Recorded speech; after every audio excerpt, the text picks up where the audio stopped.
প্রিয় শিক্ষার্থীবৃন্দু, আমরা adjusting entry এর আগে আরও দুটি ক্লাস করেছিলাম। তো আশা করি তোমরা ওই দুটো লেকচার দেখেছো। আজকে আমি যেই ম্যাথটি তোমাদেরকে করাবো, ম্যাথটি খুবই গুরুত্বপূর্ণ।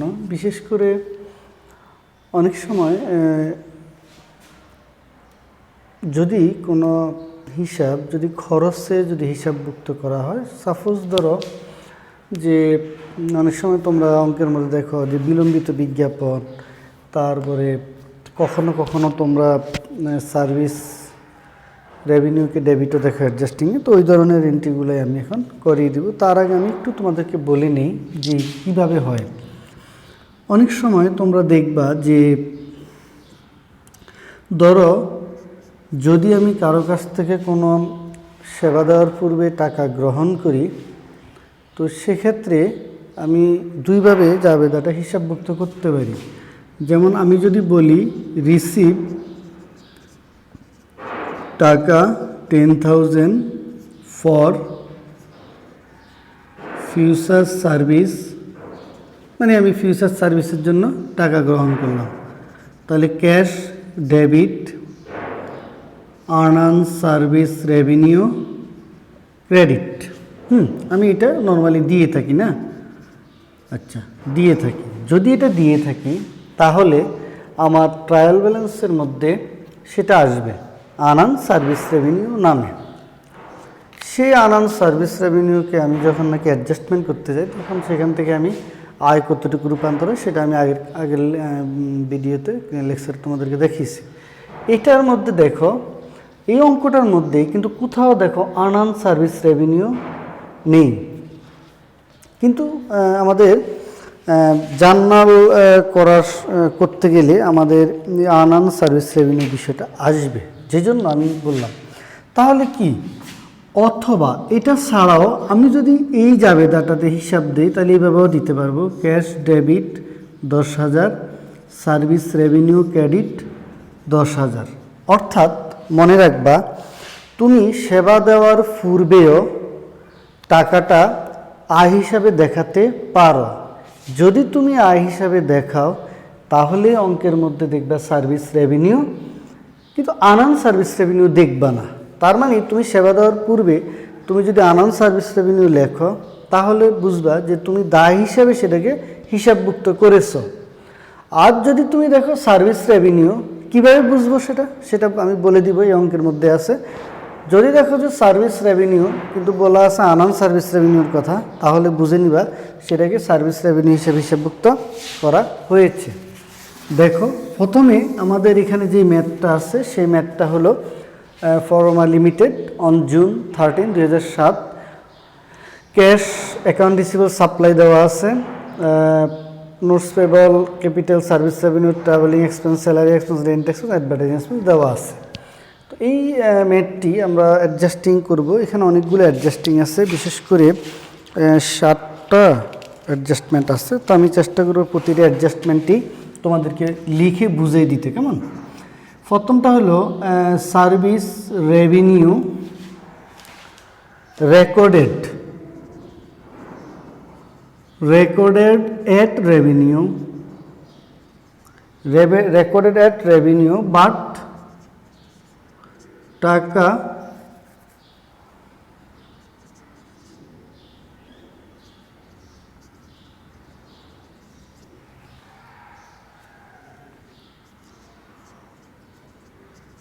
দেখো কি লেখা আছে,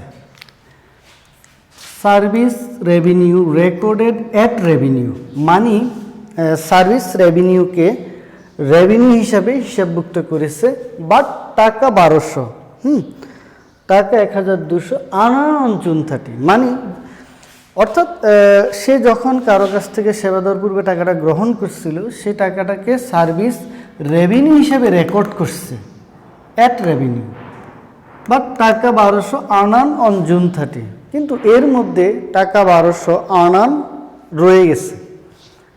এই একটা ক্ষেত্রে আমরা বুঝে নিব। দেখো, আর্নের কথা এখানে বলা আছে, কিন্তু এখানে জার্নালে কোথাও আর্ন নাই। তো আমরা যেটা পড়েছিলাম, আর্ন রেভিনিউ যদি বলা থাকে, তাহলে আর্ন রেভিনিউ বলা থাকলে সেটা ডেবিট হবে, সার্ভিস রেভিনিউ ক্রেডিট হবে। তো এখানে তো বলাই নেই। তার মানে এই যে 20,000 টাকা এখানে আছে, এই 20,000 টাকার মধ্যে 1200 টাকা এখনো আর্ন রয়ে গেছে, 1200 টাকার সেবা দিতে পারে নাই। সো এটাকে আমাকে দেখাতে হবে, ঠিক আছে?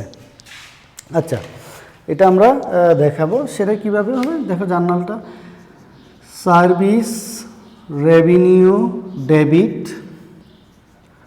Unearned service revenue credit 1200। দেখো এই যে সার্ভিস রেভিনিউটা ডেবিট হয়ে গেল। কারণ হলো সার্ভিস রেভিনিউ কেন ডেবিট হবে? কারণ এই যে টাকাটা আমি আয় হিসাবে দেখিয়েছি, ওই আয়টা এখন কমে যাবে, কমে সেটা দায়ে রূপান্তর হবে, যে জন্য সেটা আনআর্ন সার্ভিস রেভিনিউ ক্রেডিট হলো। কেমন?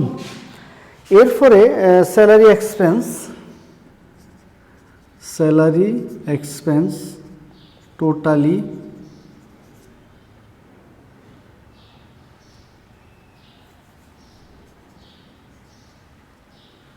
স্যালারি এক্সপেন্স টোটালি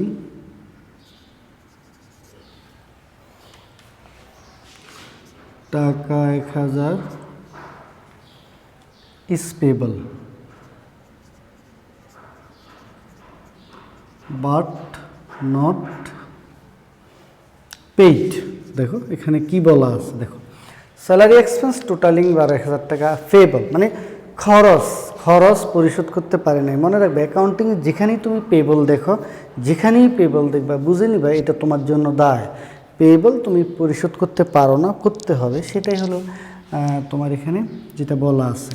তাহলে এখানে যেটা আমরা করব, salary expense debit salaries payable credit 1000 টাকা। কেমন? এগুলো সাধারণ জাবেদা, এগুলোতে খুব একটা প্রবলেম নেই আশা করি তোমাদের। এই যে এখানে বলা আছে এরপরেরটাই rent paid in advance, rent paid in advance টাকা 2000। আচ্ছা, একটু আগে আমি যেটা বললাম যে তোমার এই যদি কোনো আয়কে মানে অগ্রিম আয়কে যদি আয় হিসাবে হিসাবভুক্ত করা হয় তাহলে সেটা পরবর্তীতে আয়টা কমে যাবে। দেখো কি হবে, এখানে বলছে রেন্ট পেইড ইন অ্যাডভান্স টাকা 2000। দেখো এখানে হলো রেন্ট এক্সপেন্স, তার মানে মনে রাখবা খরচ যদি অগ্রিম প্রদান করা হয়, কেমন? খরচ এখানে কত আছে দেখো তো, 4000 টাকা। মানে এটার মানে হলো যখন এই খরচটা প্রদান করা হলো, এই খরচটা যখন প্রদান করা হলো 4000, তখন এটাকে পুরোটাকে খরচ হিসাবেই হিসাবভুক্ত করছে। কিন্তু যখন মেয়াদ শেষ জুন 30, তখন বলল রেন্ট পেইড ইন অ্যাডভান্স। এর মানে হলো যে এখানে যে 4000 টাকা রেন্ট আছে, কেমন? রেন্ট এখানে যে 4000 আছে, এই 4000-এর মধ্যে 2000 টাকা রেন্ট এখনও অ্যাডভান্স আছে, অগ্রিম আছে। সেক্ষেত্রে আমরা জাবেদাটা দিব prepaid rent debit rent expense credit কত 2000। ঠিক আছে?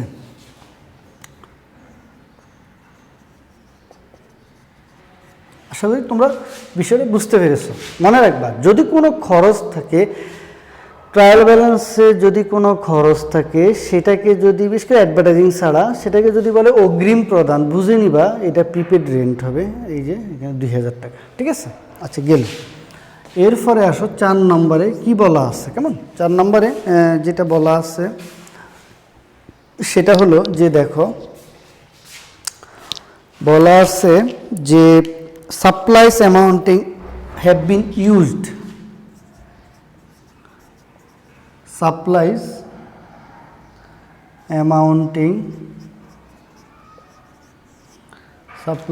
amounting to টাকা 4000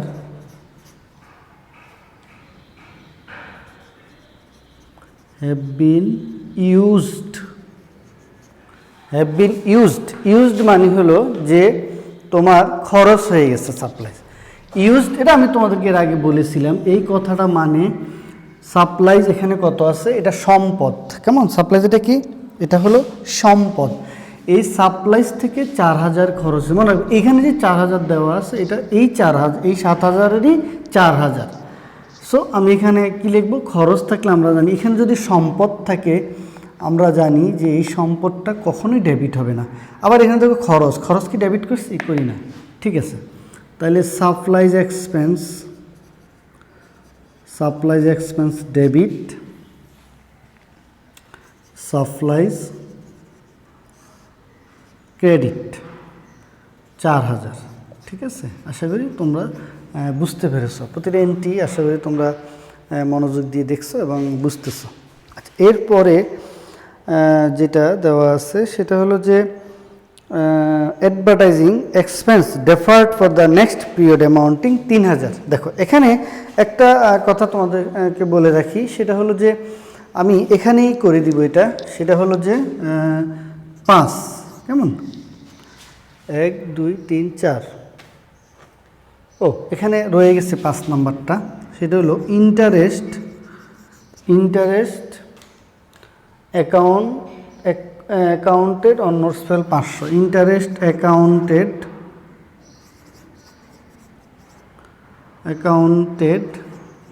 on notes payable, interest accounted on notes payable টাকা 500। আমরা জানি ইন্টারেস্ট একটা খরচ, নোটস পেবলের উপরেই খরচ, সুদটা খরচ, তাহলে সেখানে হবে interest expense debit, interest payable credit. কেমন? তো আশা করি তোমরা বুঝতে পেরেছো। তো এখানে কয়টা হলো? আমাদের 5টা জার্নাল হলো, আরও 2টো জার্নাল আমাদের রয়ে গেছে। তো সেই জার্নালগুলোই আমি তোমাদেরকে এখন করে দেওয়ার চেষ্টা করছি। আশা করি এগুলো তোমরা বুঝতে পেরেছো।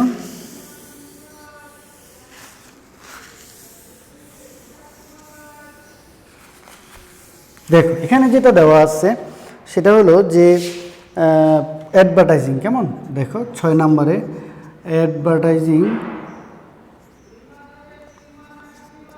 দেখো অ্যাডভার্টাইজিং এখানে যেটা দেওয়া আছে, advertising expense deferred, advertising expense deferred for the next